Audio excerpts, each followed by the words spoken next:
Hello and welcome to Terrain Oddity. My name is Jay and today I'm going to be showing you how to make a cheap and quick wargaming tree suitable. Well, this is 28mm scale, but it's suitable for whatever scale you want depending on the armature you buy. I say cheap, it's not the cheapest tree you can buy, but it is like a reasonably quick tree that doesn't cost like an arm and a leg basically. At the end of this video I'll talk about like the materials I used and the other types of trees that are available, but for now I'll just show you how I made this one. It is essentially a Woodland Scenics armature with I'm using rubberized horsehair on this one, but you can use cocoa fiber, and then the flock is just Woodland Scenics blended turf. But as I said, we'll just go through the process of it, and yeah, we'll come back at the end and talk about the whys, and I'll also show you like close-ups of the actual piece. So there's different types of Woodland Scenics armatures you can buy. What I have bought here is the 28 deciduous trees that are 3 to 5 inches. I'm not 100% sure which one I'm using in terms of the 3 to 5 inches bracket, but there's different ones you can get, smaller, bigger. It's completely up to you which one you get. For this though, it cost me about £18 and I get 28. So what is that? That is literally less than £1 a armature. The prices do go up the bigger you go, and I'm not sure about how much the smaller ones are. Once you've picked your tree armature, you will notice that they have they separate. They have a base and a nub that you're supposed to insert your tree into. I didn't want that on this. I didn't want it to be a detachable tree, so all I did is I got some glue and put it on the end of the tree and glued it in. Initially I actually put the glue in the hole, but without realizing that the hole was like went all the way through and got super glue like all over my hand, which is never nice. You just let it dry and peel it off, but glue it in. And then just quickly I wanted to fill in the gap, so I rolled up a bit of green stuff, took off the mold lines, rolled up some green stuff, and just, you know, very haphazardly filled in the gap with the green stuff. Green stuff dries really quickly, so it's not really a harm there. You can carve a bit of texture into that if you want to. Once you've got your tree glued and you've filled in the gap using your green stuff, milliput or whatever it is, it's then time to shape your tree. So all these trees are very flexible, but you will notice that initially they're all attached in a line, so you need to sort of really mix up the symmetry of it. You can pull it apart with, if you've got pliers will work. You can snip branches off with your model clippers if you want to. I don't think I do on this piece because I actually quite like the way that it looked. But you really want to spread them out and make them look like as tree-like as you can. Now, I didn't actually initially bend the one straight up in the air, but off camera I do. Just mix it up. You don't want it to be symmetrical. And then you can use cocoa fiber, which you often get in like baskets for plants and stuff like that outside. Don't get the synthetic cocoa fiber because that doesn't really work as well in my opinion. Or you can get rubberized horsehair. I don't think I have links to the rubberized horsehair, but I will have links to a lot of this stuff in the description below. If I can find rubberized horsehair on Amazon, I will do so. Keep in mind I do get a bit of a, it's like an affiliate link if you're interested in that. So all you do is, I'm using the rubberized horsehair. What I'm going to do is just rip off small chunks of it from my big giant sheet, and I'm just sort of test dry fitting them on the branches to see where it will look good. Once you're happy you've got your dry fit, I've got them on the end of my branches, sort of where, like, you know, there's a split where I think the leaves and all that kind of stuff would go. That is where I put my rubberized horsehair. It's completely up to you. You could do one big giant canopy if you wanted, but I think smaller bits look more natural. I've not gone too small here, just because I wanted sort of like that classic look. But you know, the smaller and more time you spend here, the better you will have, the better effect you will have. And then I'm just going to use super glue, and I'm obsessed with super glue, but do keep in mind that it can smell quite a lot, and if you get it on your hands, it can be quite bad for your hands. So just be careful where you're putting it. Gel super glue would probably be better, because I used the liquid super glue here, and again it ran down the branch, and I almost glued my fingers to the base. So not a great start there on my part. But just put super glue on the edge of the branches, and then with the rubberized horsehair, just sort of make it so it's touching. You don't need it all to be touching because that'll look weird. You're just trying to like have a bit of adhesion from the rubberized horsehair to the tree branch. Nothing fancy. Get in your super glue and you're done. You could probably use PVA, and you could probably use something like contact adhesive or hobby tack, whatever you want to use. I'm sure it's fine, but I just use super glue because it's fast and reasonably cheap. So what you want to do once you've got it all glued in place with your super glue or whatever glue you want to use, you're just going to trim the random scraggly strings because they're not going to look particularly nice. Now you don't want to get rid of all of them because you don't just want like a perfectly round canopy. You do want some, but you know, not the random hair that is like completely isolated. So just get your scissors and just trim it off, and you can trim it all the way up until the end, you know.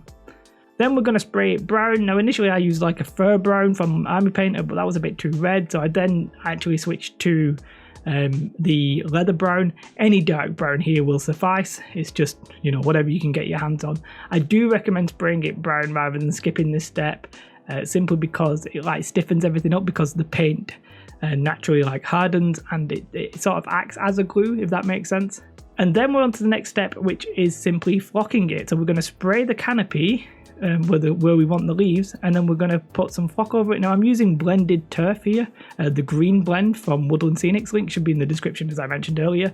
And essentially we're going to spray it and then just sprinkle it over it. Now initially I tested this glue from Hobbycraft in the UK, which is called permanent glue. It had a nice spray like glue, but when I actually sprinkled the flock over it, it did not adhere at all. So I ditched that as quickly as possible. Now if you're in the US, I believe 3M make a good glue, but in the UK, I know like Luke KPS recommends this. I actually decided to order the yacht varnish.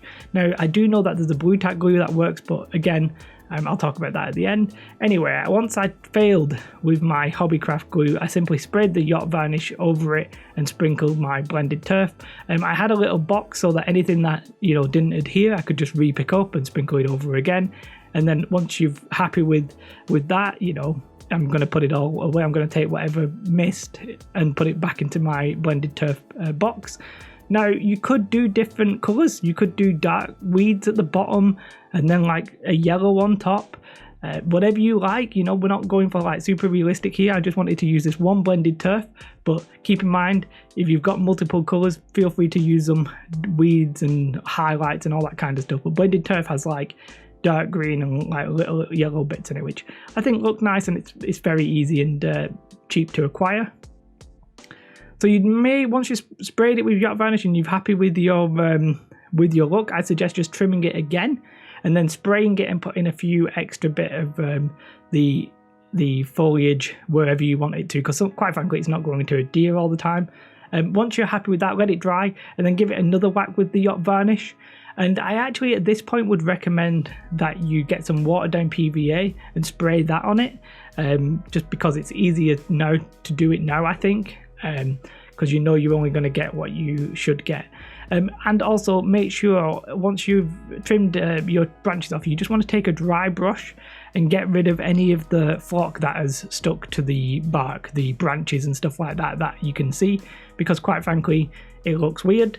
If you're happy with the way it looks, obviously leave them, but just take a dry brush, knock off all the excess on the branches. Then we're going to base it, so I'm just going to hot glue it to a circular disc that I got either off eBay or Amazon. These are like 60mm wide 3mm MDF bases.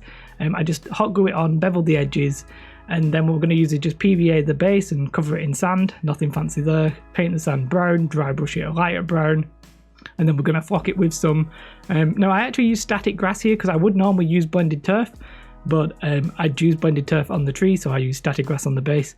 I figured some people will have that just because of their models, but you know, if you don't have that, blended turf would look okay if that's all you had.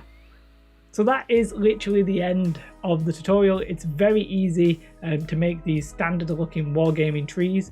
There's a couple of things that I could do better, like if I had multiple different flocks, sure. As I said, like having weeds on the bottom sprinkled with light yellow would look better for sure, but I wanted to do this tree as sort of like what I think most people might do when they make trees. Like, it's not the cheapest tree, but it's not the most realistic tree, but it's what most people might have access to. So we'll go through the materials. For example, the Woodland Scenics armatures, they are easily available, I think, probably everywhere, because Woodland Scenics are a big company. These specific one, the one that I got for this, was £18 for 28, so I'm not 100% sure what the maths are there, but probably something like 75p an armature. really good value. I do recommend filling in the gap if you're going to glue them together, because I don't really like the way that the gap looks. But they're really cheap, and the alternative to buying the Woodland Scenics armatures is making your own armatures using wire, which, if I'm honest, I don't have the time for. I don't have the time and the desire to do. I just think it would be one of the most boring tasks you could do. But if you want that and you really are maybe short of money, then obviously feel free to do that. If you've got time but you don't have money, that's one alternative there. And then for the actual canopy, the foliage kind of look, I'm using rubberized horsehair, which is again a couple of pound on eBay, and it comes like vacuum sealed, which is actually quite cool, because when you open it, it like expands. It's like, oh, it's cool. But that's not very expensive. The cocoa fiber alternative that you can get from like garden centers and that kind of stuff, also reasonably cheap if that's all you can get access to. There's more realistic versions of canopies like seafoam. There's cheaper versions like clump foliage. I will probably make a video on these, but I've gone with materials here that I think most people will get access to. The main problems are the sprays, and that's the spray brown. If you've only been painting miniatures, you might not have a brown spray, because quite frankly, you might have been priming black, you might not have brown. If you can pick up a cheap spray, say like in a pound shop or a dollar store, that's obviously fine to use that. I would possibly risk black if that was all I had, but you know, ideally brown, maybe even green if you really wanted to, but I think green would maybe look a bit unnatural. Brown is the preferred colour of choice. Also, it paints in your little green stuff, if you do green stuff, the little gap. And yeah, once you've painted it brown though, then all we need to do is get the green flock on it. Now I'm using Woodland Scenics Blended Turf, link is in the description. Again, that's something most people will be able to acquire. I use that quite a lot for my base covering, and this I've used static grass just for something different. And but getting it to adhere, so I initially tried that Hobbycraft spray glue. That didn't work very well. I don't know why. It had a nice spray to it, but it didn't adhere at all. So then I went with the Luke APS trusted method, which is that yacht varnish. Now you can pick up like 6 cans for like £8 on Amazon, or 3 cans for bigger cans for like £10. There's a link in the description that I keep mentioning. That seems to work fine. There is, I know Mel the Terrain Tutor swears by the Blue Tack repositionable glue, but that's like £8 for 1 can. It doesn't go very far, but it does work very well. Once the yacht varnish seems to be okay, make sure you spray it though with watered down PVA. Watered down PVA, yes, that'll try and seal everything in. Although I haven't done on these, and I'm not really getting too much. There's a bit on my hand, but I'm not really getting too much coming off, and I didn't actually seal this because I'm lazy and I wanted to make the video. But that's it. Once you've got it adhered, hairspray, you can't really rely on hairspray to keep it on. So I do recommend the varnish if you can get it. In the US, I would recommend the 3M glue, because that just seems to work fantastically. And I sort of wish we could get it over here cheaply, but the cheapest I've seen is like £17, which I'm not paying. So I will probably come back with cheaper versions of making trees, and we'll probably come back and make a realistic versions of trees. But this, to me, is the wargaming tree that is the best bang for your buck kind of thing. You can do them quickly. They don't cost very much, and they look pretty decent. Yeah, and so that's what I'm all about. So that's it. I probably spent more at the end talking about this than I did actually explaining the tutorial, but there you have it. There you have it. That is the end of this video. If you like this video, do like. If you want to see anything in particular, do let me know in the comments below. I will try and be better with my materials, listing them out, etc. If I ever forget that, do let me know in the comments. Definitely though, do like and subscribe, and if you want to share it to a friend who you think might want to make some trees, please do. I would very much recommend that. I do recommend it. I would very much appreciate that. Other than that though, have a most beautiful day, and goodbye.